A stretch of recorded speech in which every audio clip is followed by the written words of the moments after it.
Good evening. And after that introduction, I don't see anything else. I just go sit down and call it a day.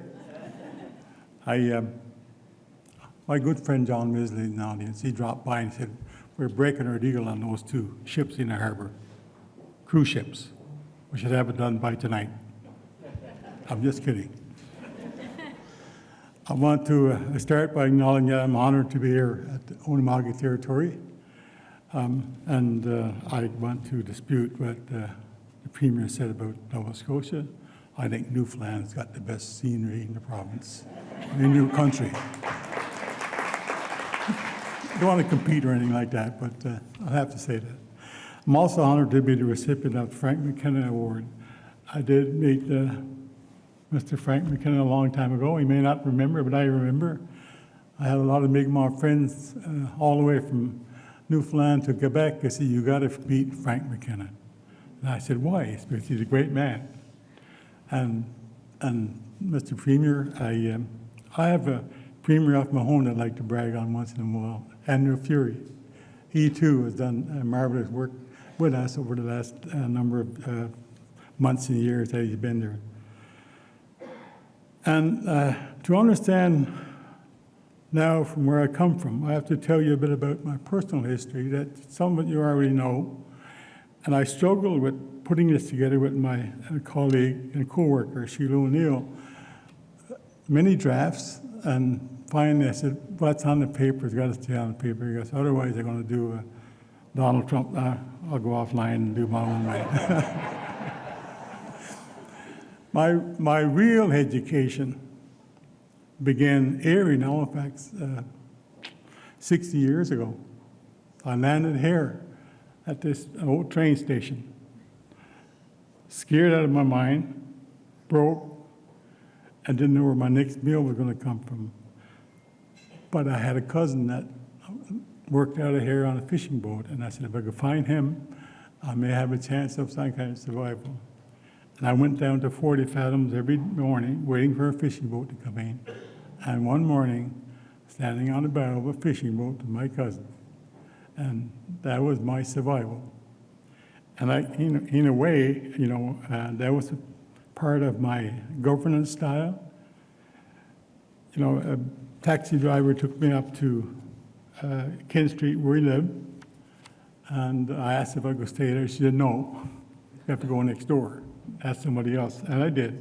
And he paid for that, of course. He had money. And my leadership style, I think, if I can say it, is don't let the lack of money ever, or knowledge to tell you from getting where you want to go. Always remember to rely on family and expertise of others. That's the only way that we can survive. And sometimes, we have to swallow that pride lump in our throat and ask for help. And that time I did, and it worked out quite well.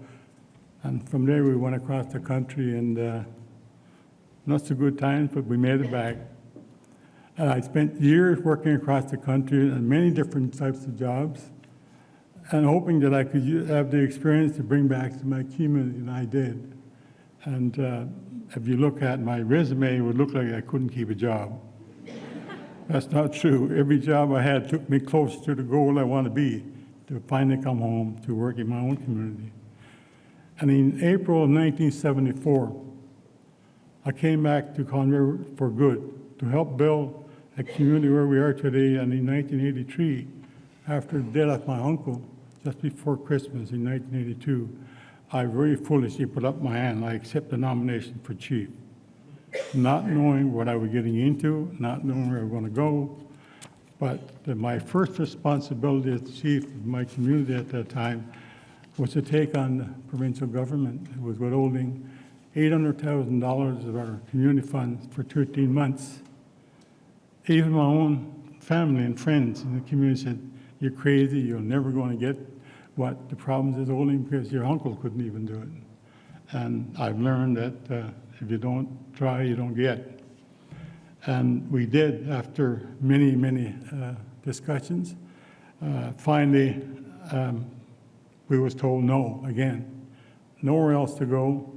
So we decided that we would go to St. John's, and we would put a padlock on the minister's door from the inside. Yeah. 4 hours later, the RNC came in through the gyprock, flying over us and hauled us off to the court the next day, and we was actually fined $25 for mischief, told to go home and be good Indians. I don't know what good Indians mean, but don't come here and bother the folks in the city of St. John's. I don't know. But we choose not to go home, because at that time, if we had left and went home, we would never, ever get to where we are today. But we staged an hunger fast, a strike, and it lasted 9 days.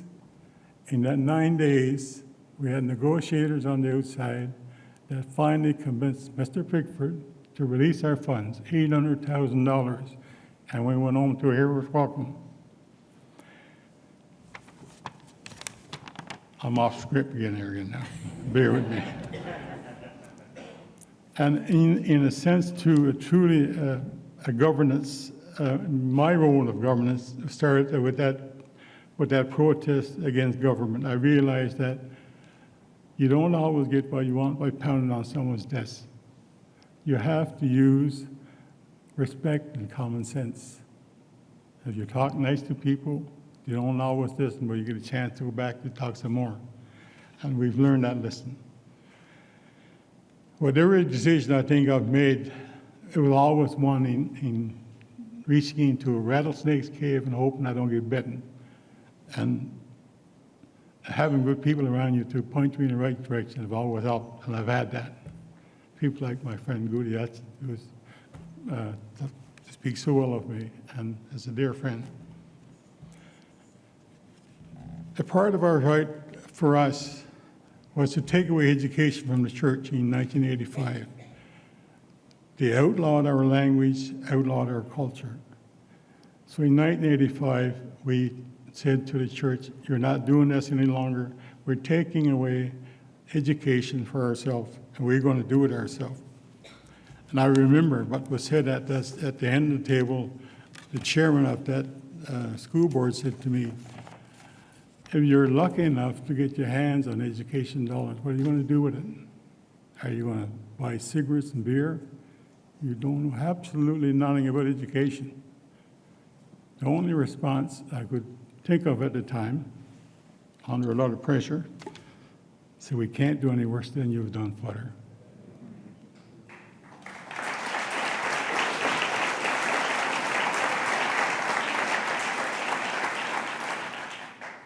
"30 days later, we had the church, school, property, everything. I think if we didn't get it because we're good negotiators, I thought, he simply gave it to us because we thought we had to give it back. And we're still running our own education.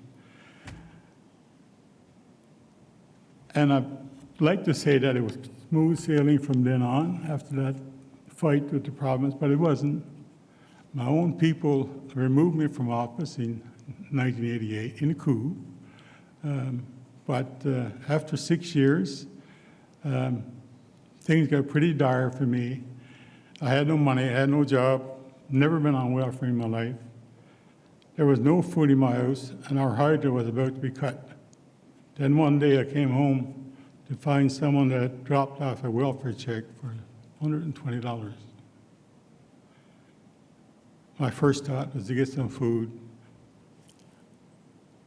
pay some bills, and then I decided that, no. I put the $120 in an envelope, sent it back, said, thanks, I don't need it.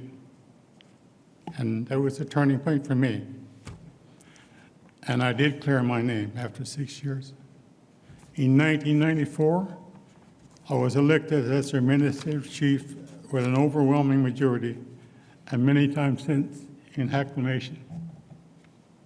Based on my earlier experience, we made the decision that no one in Miawpukek should ever be on welfare based on a system they're willing and able to work.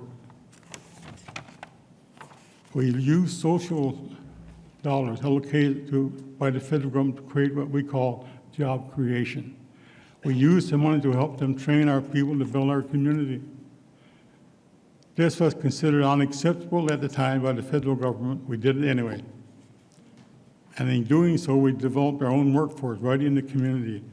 We now have 100% employment, full-time and part-time, based on a system of using welfare to put people to work, to give them some kind of sense of dignity and well-being. Along the way, we had a turning point in our fiscal management. We made one bad investment using core funds. I want to tell you this because it's so important. We invested in a fish farm, and we lost $3 million of our community funds. And of course, anyone that know INAC government, first thing you got to send in the co-managers to take over, because you can't do it right. I said, no way. We got in trouble by ourselves. We need to find a way out by ourselves, and we did. In 5 years, we was able to pay that off, and we done it by laying everybody off, including myself, except essential workers. And that's how we was able to learn. Never, ever again use core funding.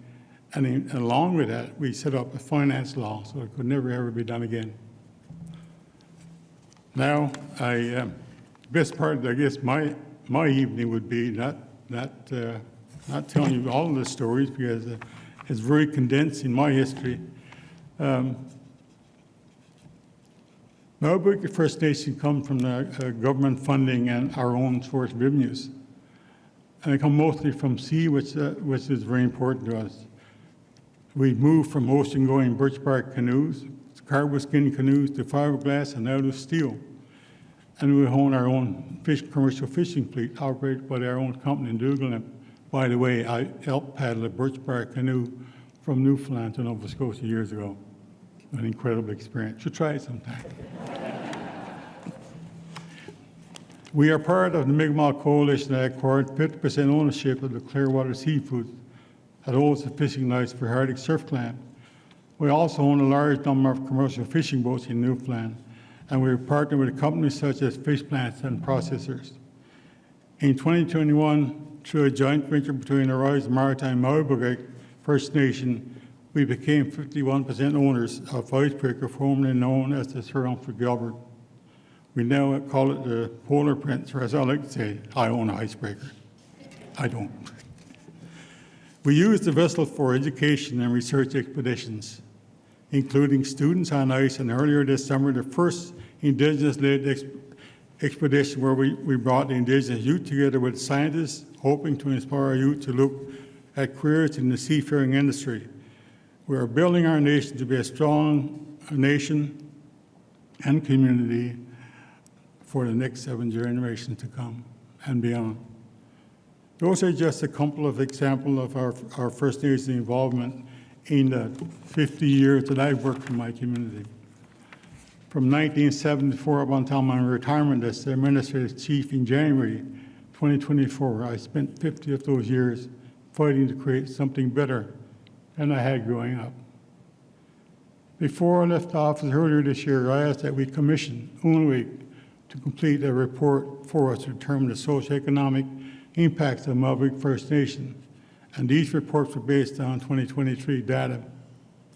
40 years of data being shown that Miawpukek First Nation community development model has successfully provided a high level of well-being to our people, including physical, mental, social, economic, and environmental. But we don't need a report to tell us that. We already know that. In terms of economic to impact the total economic output attributed to Miawpukek First Nation spending in 2023 was $132.5 million in Canada as a whole, and $102.3 million in the province of Newfoundland, and that's just for 2023. Miawpukek First Nation had a major impact on the economy of Canada and Newfoundland. We came from the 1983 fighting in Newfoundland for $800,000. This year, 2023, Miawpukek Nation made a contribution and $2.3 million to the problems of Newfoundland, the economy. You know what? And I did. I would say I landed here 60 years ago in this very spot. And I find it ironic tonight that I'm back telling a different story than I told you back then. And I'm so proud to be here among all of you because you're all very special people. But I want to tell you about some very special people of my home. My accolades, the greatest one of all is my wife of 56 years.